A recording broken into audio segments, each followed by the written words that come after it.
here, and Bouffier, as you can see from the runoff here, there is you're absolutely... not coming back from it, You're no. not, no. An off is almost certainly going to be the end of your event, I'm afraid. It's you're either going to hit a rock face and take a side off the car, or you end up down a ravine, of course, as Colin McRae did. It's a rally which is respected by the drivers because of that. It'll be very interesting to see. I'm interested in the pace of the guys at the front to see whether or not they can consistently manage that pace the whole way through.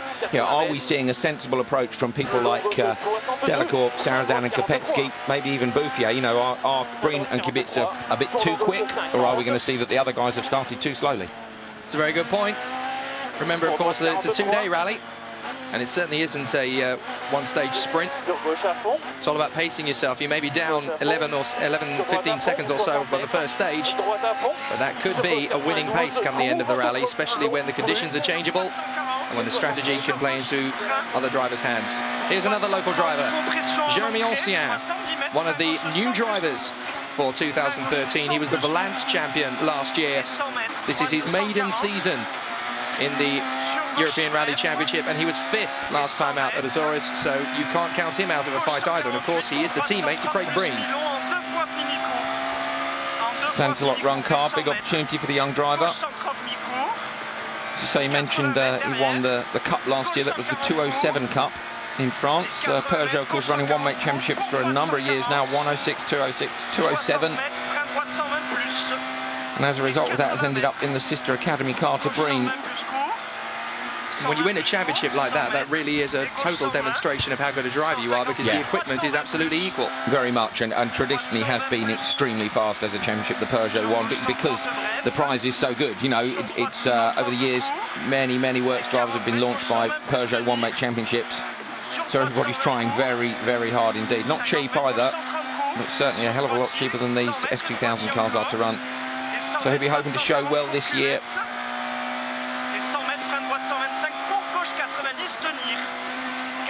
There is Ancien on the longest bit of straight in the entire island. Bone dry now, Jake, as well. Important to note, have a look at the skies too.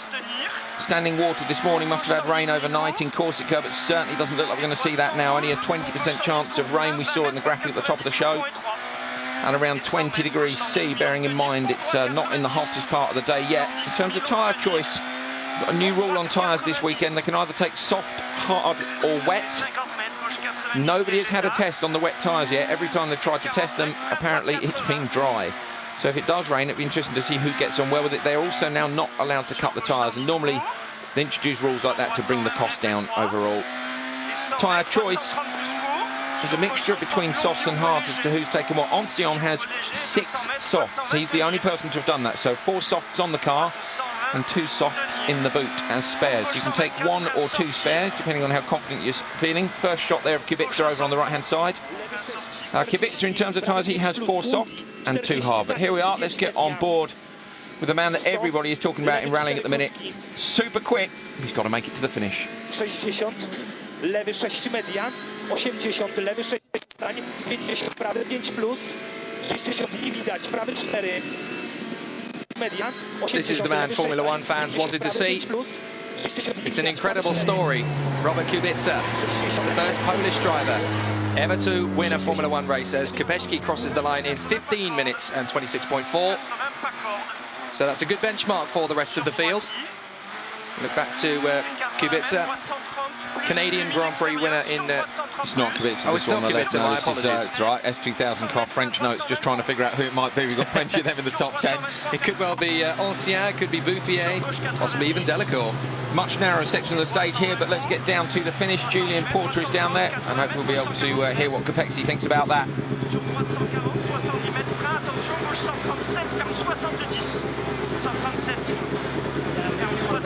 On the 4 hard tyres, they must have helped a lot in here. I hope so, because the first stage was very damp. This one was fully dry. A very good grip only in the middle of the stage, and the narrow part a little bit loose grip, but it was nothing comparing to stage number 1.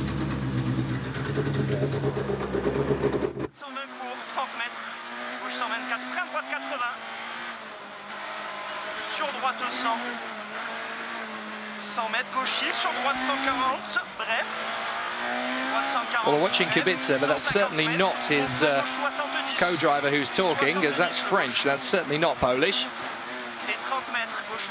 Helps to have a father who was born in Paris, you can tell these things.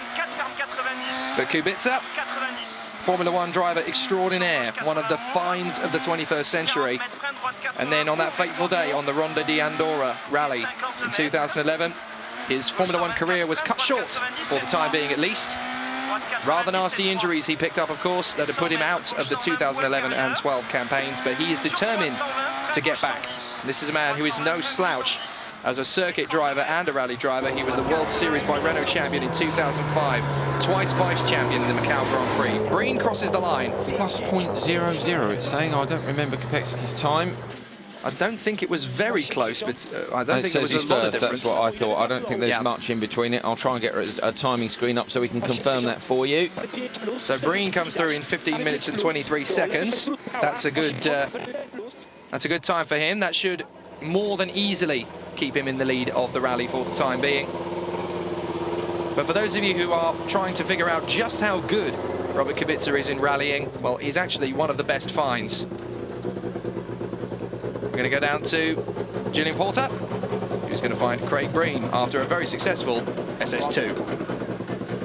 Craig, it was a great first stage. How did the second stage go? It was fairly hairy. Yeah, the car was moving a lot, so we're on too soft and too hard, so we were just having to try and push as hard as we could on the places I could make time, but it's just very, very hairy. The car is moving a lot, you know what I mean? But I think it was a very good loop. I had to work hard because you said I wouldn't be in the top 3 in your prediction, so I had to really, really push and prove you wrong. So far we're doing good. So Craig giving a bit of stick to Julian then. Julian's obviously predicted somewhere, maybe on Twitter. If you follow Julian, he's on there. And obviously said that he didn't think Craig would be in the top 3. Craig's challenged him to that. He certainly was on the first stage. I'm still waiting for the times to be confirmed, so apologies for that. Our split screen's not currently working. But Breen saying the car moving around a lot. Now that's interesting from the point of view of the tyres. We mentioned that the soft tyres or hard tyres are the choice. Breen has got 4 soft and 2 hard. And everyone was saying this morning that on the first stage, even though it was earlier in the morning and a bit damp, that really the soft tyres was still too soft, so heating up too much and moving around too much. So he's obviously stuck on a pair of hards at least, possibly on the front, and then found that the pair of softs has gone off too. Oh, and Kubica pushing through this twisty section. Differences in road temperature, and also very, very hard to see when you go from light to dark like this in between the trees with a very, very long sun visor on the car because you sit so low down in the vehicle. But still, as you flash in between the darkness and the light, it's not so easy to see exactly where you're headed. No, indeed, he'll have experience of running in the dark from the Singapore Grand Prix 2 or 3 times, but this is very different. Look how narrow it is here as well. Completely different characteristics of road. Regional rally car for Kubica. Oh, Delacour's come across the line. Let's see what time he's done. Breen did a 15:23. And we'll see what Delacour does now that he has crossed the line. A 15:51, so he's 28 seconds adrift. It's a long way back. Yeah, he will not be happy with that at all. He's a very fired up, motivated gentleman, is Francois Delacour. It's more than a second a kilometre. Now, let me see what tyres Delacour... I haven't got Delacour's tyre choice, unfortunately. We've got about 6 of the tyre choices we've managed to get out of the service area. Not Delacour. Wait and see what he has to say. Always animated in his interviews.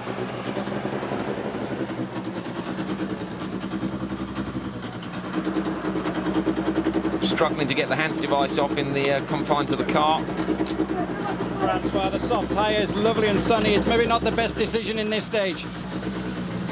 Not for sure, but okay, it was going we're pushing hard, but they are going faster, much faster.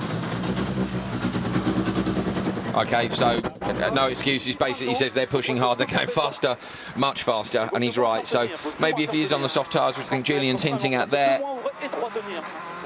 he'll need to think about something else for the rest of the day. Look at this, incredibly narrow.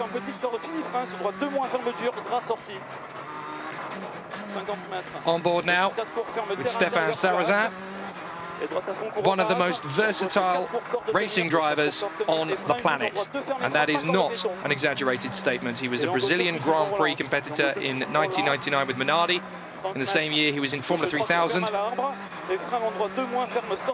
winning at Hungary.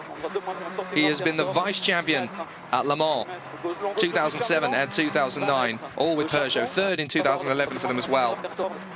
Racing in the Superfun World Series, which is now known as World Series by Renault, of course. V8 Supercars, he's been a celebrity driver in 2011, 2012. World Rally Championship with the Subaru Works team from 04 to 06. Fifth on the Monte Carlo Rally in 2006, and now he's here in the IRC. He was third on the Monte Carlo Rally in 2009 on his IRC debut. I mean, what can't this guy do in a racing car? Well, he's, you know, a modern-day all-rounder. Of course, traditionally, certainly the F1 drivers are a bit too wrapped up in cotton wool for my liking, and unfortunately Kubica's accident is going to mean that they're all going to have it written into their contracts. They can't. You used to see drivers cross over between the disciplines all the while, and it was great to see that comparison. We are seeing it a bit more now with people like Loeb heading off to do rallycross. Various different people swapping disciplines. Of course, Rossi from MotoGP's gone and done some rallying. Fourth fastest for Oliveira, 59 seconds down. Not too much of a surprise, to be honest. But yeah, Sarrazin, the modern-day all-rounder, incredible to be that quick. And of course, Subaru took a bit of a risk when they took him on as a tarmac specialist, and he did very well. Not quite, never quite got his head around the gravel. Modern-day Sterling Moss. You've got to love characters like that, because it's what makes motor racing drivers genuine human beings rather than just machines. And there are too many drivers who are just stapled to their one championship. Here's Oliveira. Daniel, that's the end of stage 2. Very hot conditions. How was it in the stage? Very, very bad. The soft tire was nowhere here. The car was so soft for the rain. I didn't move. I didn't change the setup or the click, so it was really, really difficult. It was a little bit make a lot of mistakes. So a lot of mistakes then for Oliveira. He's his own worst critic then, you could say. Bouffier at the finish. Let's see how he's done. But he's come through quite quickly Third, after. 7.5, that's more like it. That's a brilliant stage time from Bouffier. He's made up a huge deficit there. Well, he was third on the first stage, plus 17.8, so he's plus 7.5, so it's Kopecky and Breen who are quicker than him so far. So Kopecky then, on how much quicker he went, how far behind him was. Kopecky was 4.4 back before this stage, so might have overtaken Bouffier. Everybody's waiting to see Kubica's time when he comes through, running 7th on the road. Bouffier very much still up for grabs in this one. Leandri's on the stage. Sounds like something's wrong there. Clattering away at the finish line. Brian, third quickest through the stage. Obviously, everyone with soft tyres are really struggling. Yes, I had too soft and too hard. Okay, the balance was not so good, but it was quite good anyway. I have tried to push. Okay, the tires were a bit dropping at the end of the stages, but compared to Craig, it's not very good. But we have tried to drive well anyway. Quite good. So compared to Craig, not good, but he's happy enough. There's a long, long way to go. 4 stages live on Eurosport this weekend. We have another one, I think, at 7 p.m. British time tonight, 8 p.m. Central European. Shouldn't be dark, looking at the time of sunset. It'll still be daylight, but it'll be great to see the drivers come through this stage again with their notes amended. Tending to push on the second run through. On board now with Leandri. 2012 he was competing in the French Championship. This is his maiden season in the European Rally Championship, and he is of course the hometown hero. This is his local rally, and he is the fastest driver from Corsica who is entering this rally, so all of the locals will be keeping their eye on this boy.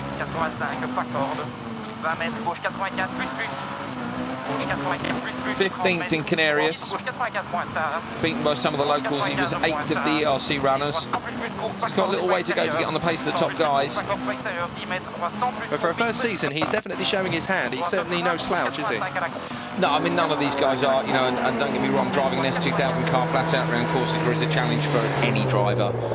But there we are, 25.5 down for Ancillon in the sister car to Breen. It's both run by Santaloc.